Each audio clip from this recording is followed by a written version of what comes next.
Ishekiri monarchy.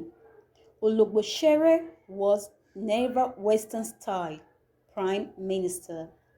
Hello, my amazing family. I don't know who needs to hear this, but start living and enjoying your life. Your life is passing by daily. Learn how to let go and let God. Please don't forget to give us a thumbs up and a like if this is your first time. Thank you. The Ologbotsere chieftaincy title holder was never a Western style prime minister in the Ishekiri monarchy. A senior Warri palace chief, Mena Bran, and a prince of Ewere land, Warri, Prince Toju Emiko, said yesterday. They described the practice of ascribing such importance to the Ologbotsere as misnomer of epic proportions. Both men and the chairman, a Shekiri Renaissance group, Mr. Oti Ikomi, spoke to reporters in Lagos at a no-holds-barrier conversation on the issues arising from the removal of Ayiri Emami as Ologbotsere of the Ishekiri Kingdom. The Olo of Warri, Ogiame Atuwashe III, disrobed Emami on October 5, 2021, saying the erstwhile holder of the title should no longer be addressed as such. But Emami denounced its removal, describing it as of no consequence or effect, telling the nation that he neither recognized the monarch as the Olu nor the pronouncement. Addressing the issues yesterday, both men re-emphasized the Olu of Warri's supreme authority over the Ishekiri traditional chieftaincy institution, including the Ologbotsere title. Chief Bran, the Ogwa Olusan of Warri Kingdom, said it is pertinent to debunk the false equivalence of comparing the Ologbotsere title, which is a traditional title that exists within a supreme monarchical arrangement, and the Western democratic concept of the Prime Minister with executive powers to hire and fire ministers. In the Ishekiri monarchy, the Ologbotsere, and for that matter, no chief has such powers.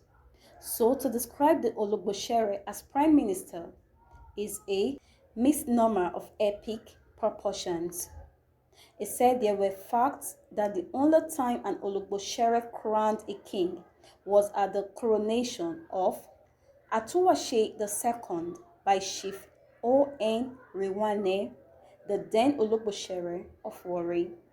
Please don't forget to give us a like or thumbs up if this is the first time. Thank you. So, the assertion that Olus have traditionally been crowned by the Ologbotsere is totally unfounded. The men explained that the Olu has the first and final say in all chieftaincy matters in the Ishekiri monarchy. Indeed, the Olu reserves the prerogative to initiate or create a title, give any title of family footing or not, if he so chooses. All titles that are family-based today were made so by the pronouncement of the Olu of Warri. In essence, the attempt to elevate the title or stool of the Ologbotsere beyond the authority of the Olu is an exercise in absurdity on the part of the misguided co-travelers of the deposed Ologbotsere. He also stated that the Ologbotsere family is yet to formally inform the family of the removal of Emami. I therefore call on the media to discountenance the false news being peddled that such a meeting has been held with resolutions reached and issued, he added. Let me take our minds back to October 5th when the Olofori Oba Shola Emiko, who is the present Ogiame Atuwashe III, wielded his royal axe. It landed on the neck of Emami Ayiri. The consequence was that the monarch stripped Ayiri of his Ologbotsere Prime Minister title. An extension of this judgment was that the Olo's palace invited the Ologbotsere family and instructed the members never to address Ayiri as Ologbotsere anymore, in order not to create a vacuum.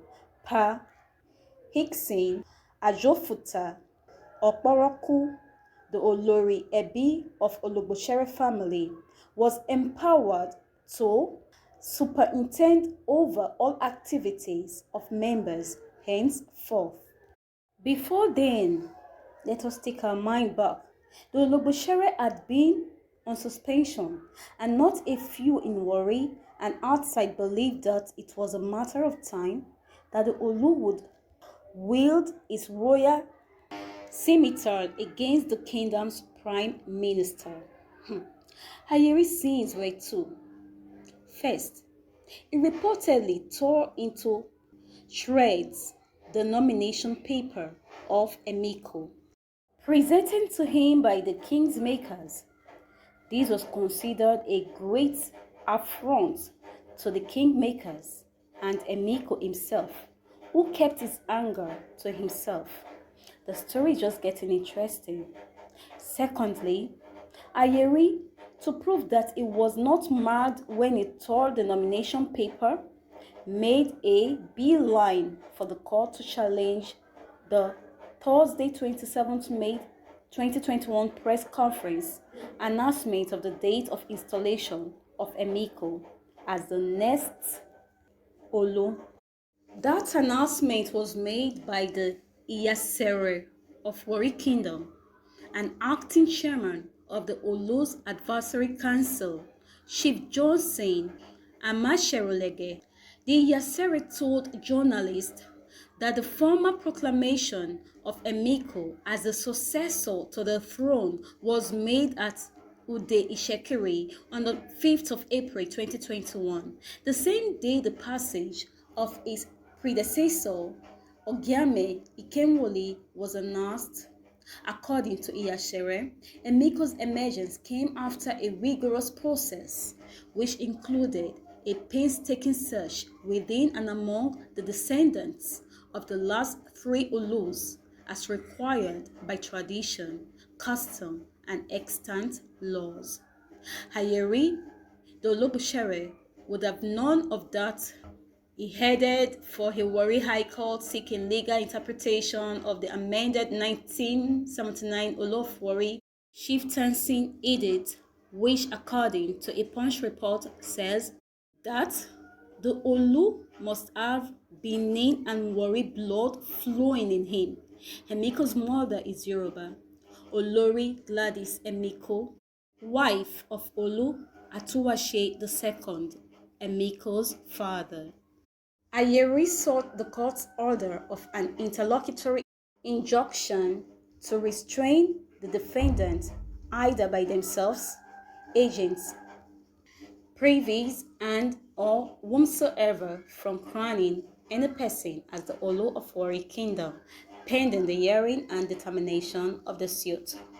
But please don't forget to give us a like and a thumbs up if this is your first time. Thank you. The Ologbotsere wanted an order restraining the defendants either by themselves, agents, privies, and or by whatsoever from using anybody, particularly the third defendant, Iyasere, or the Uwagu, or any other traditional chief of Warri Kingdom, to crown any person as the Olu of Warri Kingdom against provision of the traditional rulers and chiefs. Edict of 1979, pending the hearing and determination of this suit. He was also seeking the court to overturn the purported suspension of Ologbotsere as the chairman, Olu Advisory Council, and Traditional Council of Chiefs by the Ginuwa One ruling house. But please don't forget to give us a thumbs up and please hit on the notification button down below.